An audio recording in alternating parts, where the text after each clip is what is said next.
Welcome to Cut the BS with Holly and Rachel.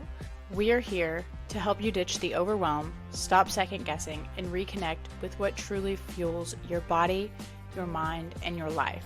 No fluff, no filters, just real talk that helps you feel strong, aligned, and unstoppable. Whether you're on a walk, commuting, or sipping your favorite matcha, this is your space. We have the matcha, we have the poppy. Season 3 is loading. Is the audience sad? They better be sad. Season 3, what a ride. Here we are. I'm excited to see what season 3 brings, personally. So excited, but we are back, and I feel like the time off has been great, but also so short, but also so long. How has your time off been? What's new? What's poppin'? What's poppin'? Not much is new. Honestly, we're just vibing in the summer. I've been going to the pool as much as possible. As you should. As I should. You are correct. If you guys remember one of the last couple episodes of season 2, I talked about being pretty locked in. I ended up putting myself in a little bit of a deficit. That's been going well. We're still there. We're still cruising. Progress has, unfortunately, full transparency, full vulnerability, not been where I wanted the last couple weeks, but you know what? It's okay. We're still on the roller coaster. We're not getting off. We can't get off at the top. We got to come down and safely arrive. Right. We got to see it through. This is bound to happen. I'm not upset at it, but damn, do I wish things were changing in the direction I'd like to see them change in a little bit quicker. Yeah, I feel that. It's we want it to be a steady decline, but sometimes we decline and maybe incline and then decline and then incline and decline, But as long as the overall trend is a decline, which I'm sure it is. She is in the right direction. Great. So we're doing good. Yeah, other than that, like you said, it went by so fast. It was really weird, not chatting weekly with you. I know. I have so much brain dump to give to the podcast. So buckle up. Yeah, buckle up. Just in general. Strap in. Put your big girl panties on. Seriously, I haven't had someone to yap to about literally everything and nothing. Yes. It's been missing. What have you been up to? I have been doing the same old.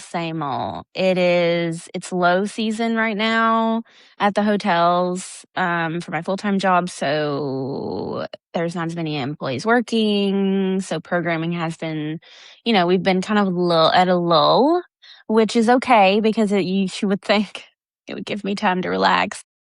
But we don't know her, we Relax and we're not besties. Okay. We try to hang out sometimes. It doesn't always go great.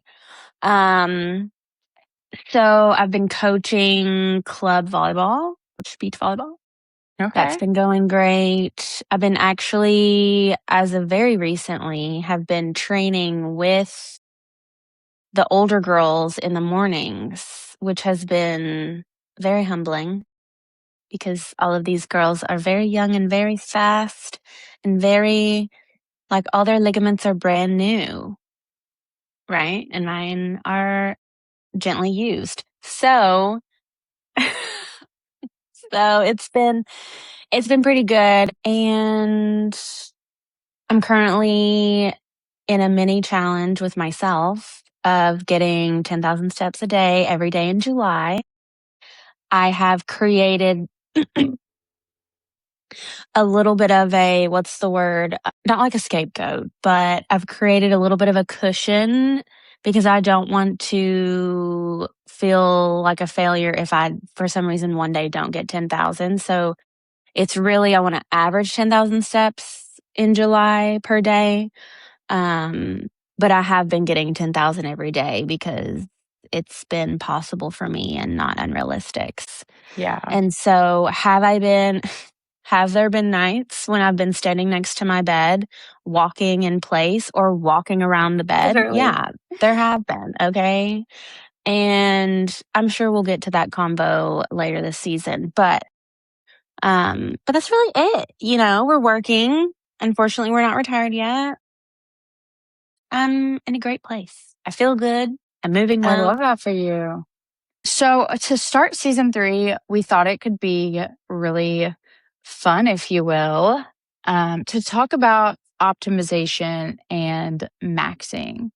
I don't know about you guys, but I have been seeing so much about fiber maxing and protein maxing and sleep maxing. And like all of these things sound great and they can be great and there can be downsides. And so we figured, why not, jump on the trend, cut through the BS of it on both sides, maybe like what can be good, what can be bad about it, and just yap, right? Like that's literally all we're here to do is yap about something bi-weekly. So here we are, ready to yap about optimization and maxing. So what are your thoughts, Rachel? So for those of you living under a rock, maxing is, like Holly said, it's optimizing, it's getting as much as you can of whatever the thing is that you're maxing in. And while I love the idea and I love that it is a more specific trend or a more specific goal than like just eat healthier or just move more, like those are very broad. So I like that it's specific, but I think people are taking it and turning it into a lifestyle versus just using it as a tool. Think when we're protein, like I protein max sometimes. I don't call it that, but there are times when I need to get more protein because I had a little bit lighter of a lunch. And so now I'm a little low on protein, or maybe I didn't have my shake that morning. And so now I have to kind of make up for that in other ways. Like there are times that I'll do it where I know that if I make a chicken quesadilla with my reduced fat cheese, my carb balanced tortillas, that's 60 grams of protein. And that is a max for me. And it's going to kind of put me back on track for the day. So I'm not, left with a billion grams of protein to finish the day with. So I think we all do it and we all use it as a tool. I think where it becomes an issue is turning it into a lifestyle and overdoing it in all of the areas. Yes. Because that isn't sustainable long term. Like there are going to be times when you just drop the ball, and there are going to be days where, you know what, I just didn't hit my protein goal today. So that's kind of my viewpoint on it, is I think that people are taking it and running with it a little too far, whereas using it as a nice little tool in your pocket. Yeah. I definitely agree. And I think this goes back to something that I say quite often, and that is, why do we have to put a name to every single thing? Like, why can't we just like, oh, I'm being like mindful of my protein throughout the day. And I know I didn't have my shake in the morning, or, I know that I'm going out to dinner with some girlfriends tonight. I know I'm not going to get a lot of protein in my dinner. That's okay. How can I like protein max in the middle of the day? But why do we have to always call it something in order to make people do it? Yeah. Like, hey, how about we just eat a balanced meal? Can we bring back like normal freaking phrases of a well-balanced meal? How about that? Yeah. But yeah, like I have no issue. Like you said, we're always looking for ways to get the general public to increase fiber and increase protein. Those are great things. And to a certain extent, we need to relax. We need to touch some grass. And my question to you guys today is, have you considered carb maxing? Have you considered having more than 60 grams of carbs in your day? Have we? Ask him again. Just drop. ask him again. Ask him again just in case I didn't hear you. All right. Are y'all ready? Turn your ears on, please. The Have same year's you on. ever class have you ever tried to carb max? Think about it. Reflect on it. Before That's a your training homework. session, even. You know what I mean? Yes, so true, Rachel. Thank you. Love that. End of podcast. End of Right. episode 1, season 3. Have a good day. That's all. That's all she wrote. It's like you're rage baiting me right in this moment. Only because there have been so many instances in the last, I'd say 3 weeks, of clients that are telling me, "Oh, I've lost weight, blah, blah." "Oh, great. That's so wonderful. Like, what have you been doing? Like, what have you changed?" Because I'm a nosy little bird. You know what I mean? Like, I want to know. Hey. I think this is our job.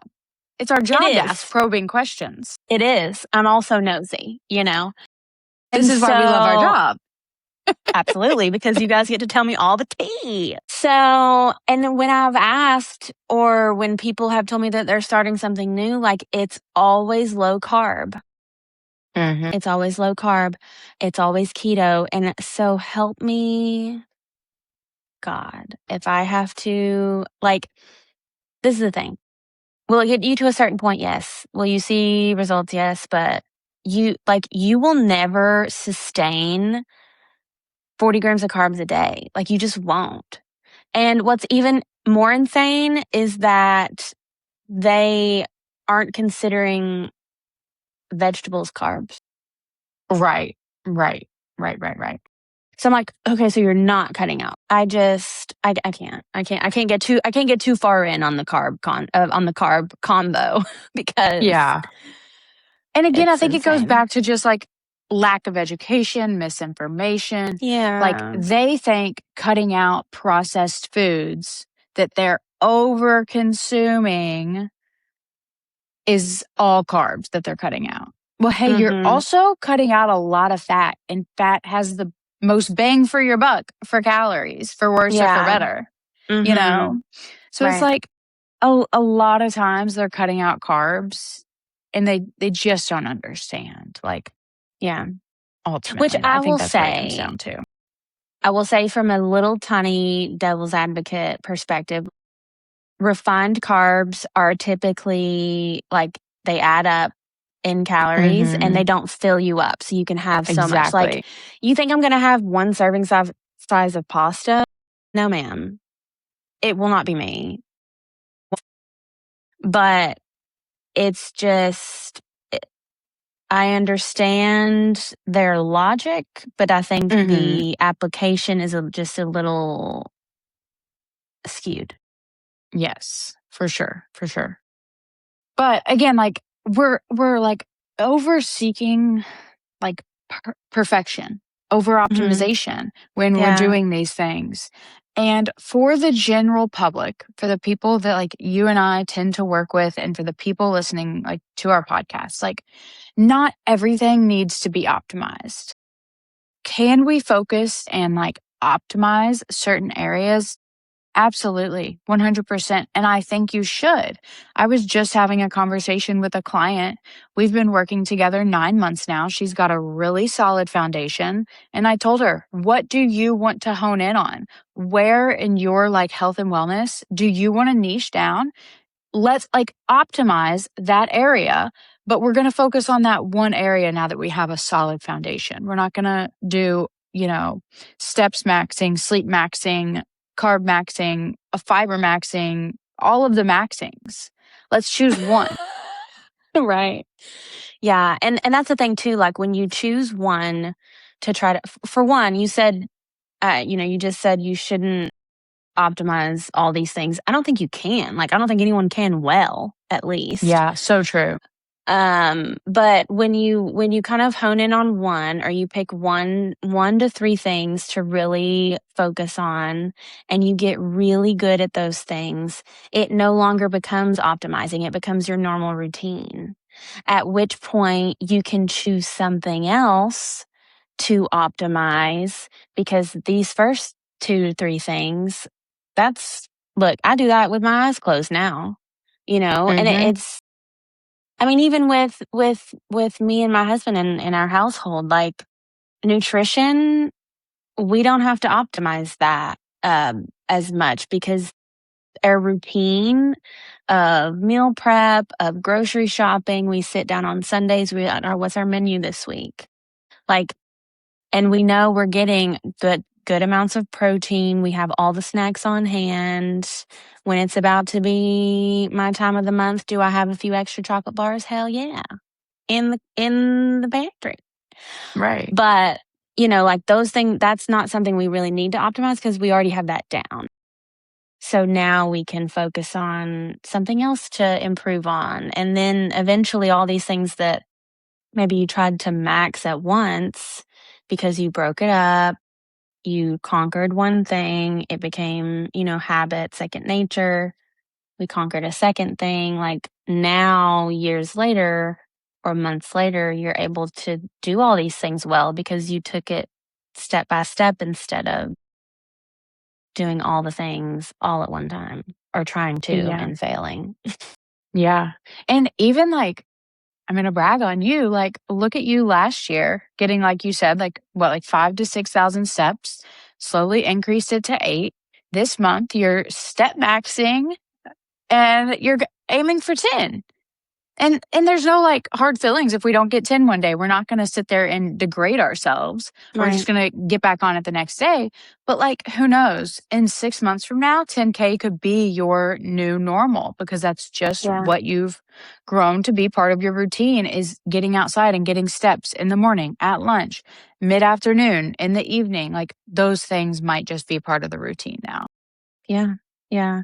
Yeah. The steps have definitely been something that's been a slow increase. And we were all looking at our steps for each month for the last few years. And it's crazy how I felt like I was doing so much then, but now I'm doing so much more. And I don't feel like it's a lot.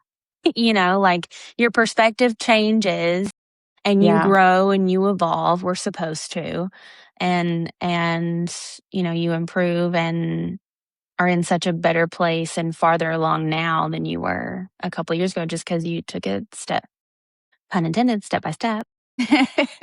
Yeah.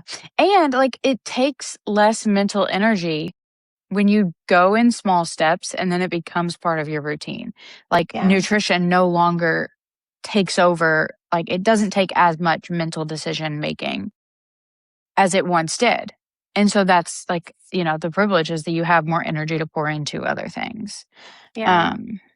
But when we try to do it all at once, I think we run into a lot of that, like just mental fatigue on top of physical fatigue from trying to, do it all in 24 hours that are already jam packed. Like, let's be for real. And so then we run ourselves into the ground, maybe both physically and mentally and in all aspects. Mm-hmm. And where does that lead us? Typically back to square one, where we're overwhelmed and we just end up sitting here disassociating, staring at a wall and doing nothing and thinking about all the changes we need to be making instead of actually making the changes. Yeah. Yeah. And I think the reason that people fall into this cycle, because we see it time and time again, and whether it has a label on it that says maxing or it has another labeled something else, I think it's people are just impatient. Like people, they it's they want it now. Like we're such an instant culture. I've said it before on who knows how many episodes, but we're an instant culture. We want things right now, and with this stuff, like, although side note, I will say that there are things coming into our society that are helping things move along faster. When it comes to wellness, the best way is just to take your time doing it and learning how to do it really well. Yeah. So, maybe we can bounce off like 3 to 4 ideas instead of like over optimizing. How can they like just create good, solid habits that, maybe we're optimizing our life by creating these healthy habits, but like we're not necessarily feeling the pressure to be like perfect. I think number one, we've already said it, like starting small, right? Like 1 to 2 maybe 3, depending on what those first 2 things are. Mhm. Do you have like another? Yeah, I mean, with all of these things, we're improving something, right? Whether it's our protein or fiber or sleep. I think a really, really good first step before you even make the goals, maybe, is to see where you're at now. Like, don't Yes. just pull something offline and say, okay, I'm going to start doing this. Like, I would never recommend someone try to get 10,000 steps if their average is 3. I'm sorry, that's not realistic. Like, could you do it? Yeah, maybe for a few days, but it it's something that needs to be gradually increased over time. Like, it's the same concept as if you go into a weight room and you expect, like, oh, I want to lift heavy, and you put on a bunch of weight that you have no business trying to lift, you know? I think that's a great point, Rachel, because just like with anything else, why are we starting at step 50 when we need to back up and be on step 1? And, just because you, according to this influencer you saw online, should be doing something or could be doing it, doesn't mean it's for your life. And, Right. the life you're leading right now, not to say we can't get there, but it's not for you right now, baby. Okay. So great point. Great point. I think Yes. something I would say as a tip would just be, and hey, we say this all the time, but literally just like take a deep breath. Not everything needs to be perfect. How can you make a step in the right direction and make the right decisions today or in the current meal you're having that align with your goals? Not everything needs to be absolutely perfect. It's just we need to have, like you said earlier, the trend in the right direction. Yeah. Whatever, that looks like for you. Just continue on a steady path of progress every single day. I'll also add, like, a last little tip is to be really selective of who you're getting your advice from. Make sure that these people who are giving you advice when it comes to health, wellness, anything in life, make sure that they know what they're talking about. They have the proper education to be advising you. And that the advice that they're giving you is going to yield the kind of results that you want and or need. Yes. I think following people who are, number one, educated and have, decent alignings with you and what you want can be really important. But like, make sure they're aligned with you. Like, make sure that you're not following a college aged fitness influencer who does not lead a life anything like yours, unless it's Right. strictly for the education. But like following influencers who full time fitness influence and just need to do like branded content, and you're a full time working mom, hey, she might not make you feel great about, yourself and what you're doing. If you're looking to her for like inspo, just like the day to day life, like watch who you're Yeah. following for your inspiration as well. Yeah. And can I just say, like, you probably need nobody other than Rachel and I to give you your advice and your education and all of those things. So just unfollow and probably block anyone other than Rachel and I, just for your own good, of course. You're welcome in advance. You're welcome in advance.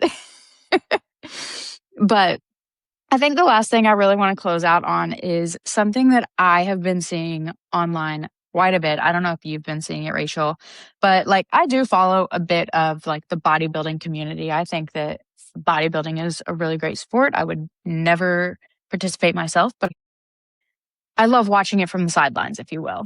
And something I've been seeing a lot in that realm is a lot of them are talking about balance and whether a lot of them are saying that you have to earn your balance. And I don't know, what are your thoughts? Let's just have a small conversation to wrap up, episode 1 of season 3. On that, like, what are your thoughts, Rachel? Do we earn balance? Is balance just given, if you will? Is it a privilege? What do you think?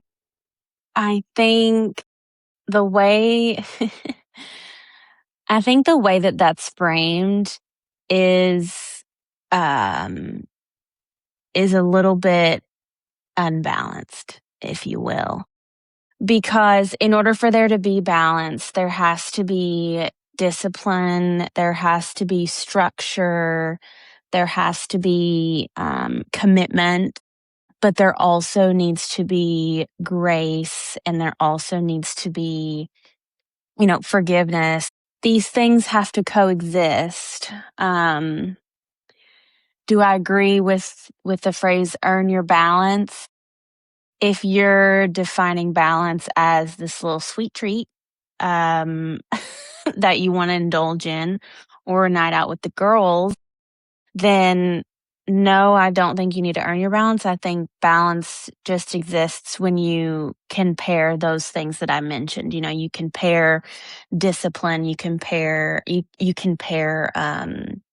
commitment and determination with grace, with fun, with forgiveness when you mess up. But if there's more of one than the other, then balance is not there. We don't know where she's at. Right. And I think like where they're coming from is like, basically your whole life has been balanced, and they loved it right now. Say your whole life has been a cheat meal. You don't need a cheat meal in your deficit. Da, da, da.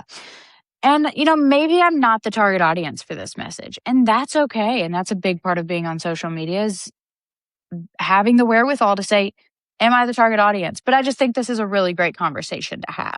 No, absolutely. And I definitely agree with you. And at the same time, like right now, being that I'm in a deficit, I'm wanting to lean out a little bit and lose a few more pounds. Does my balance right now look different than my balance in a maintenance phase? 100%. Do I say no to alcohol more often than not right now? Yeah. Do I prioritize my sleep and, make sure my meals are very well rounded and hitting my protein and all these things? 100%.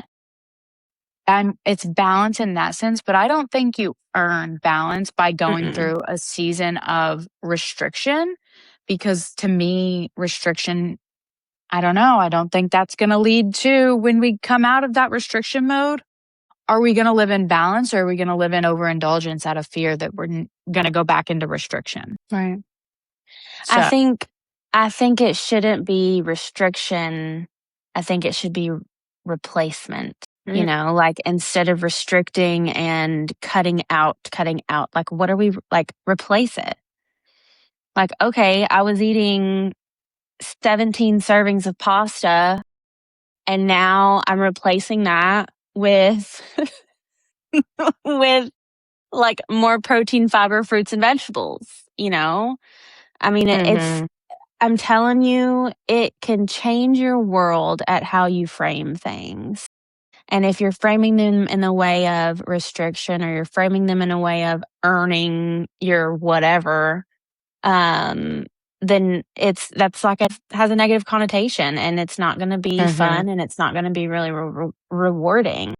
Now, are there times when I have a little sweet treat and say out loud in a very high volume that I've earned this? Maybe. Okay, maybe I do. But that to me is balance at times. yeah. So. And I think your intention behind that, and like that's a big thing too. But yeah, I just think that's really interesting. And I think it's, like you said, the statement in and of itself is that balance. Yeah. I don't know. I think it's part of the toxic wellness, optimization, hustle harder, grind never stops, sleep when we're dead culture. And I, for one, welcome to America. Yeah. I'm not buckled in for that culture. That's not the wellness culture I want to build. It's not what I want to be part of. Yeah. And that's definitely not what it has to be to see results. Yeah. I mean, and I love me some Riri, some Rihanna, but I ain't trying to work. Yeah, I need I need a break. Yeah. We would love to hear your guys' thoughts. Let us know in the comments on Spotify, YouTube comments, or over on our Instagram. Your thoughts on, is balance earned? What do you guys think of maxing? Let's chat. we want to know your thoughts. You've heard it here. And like Holly said, it may do you some good to just unfollow everyone except for Holly, aka Holly, and Rachel, aka Ray Ray, aka Bon Bon. So we'll catch you next episode on Cut the BS. And that's a wrap on this episode of Cut the BS with Holly and Rachel. If today gave you a dose of clarity, confidence, or even just a good laugh, we've done our job. Don't forget, wellness isn't about doing more, it's about doing what actually works for you. So take what hit home, leave the rest, and keep showing up as your strongest, realest self. Be sure to follow, rate, and share this episode with someone who's ready to cut the BS and live with more intention. Until next time.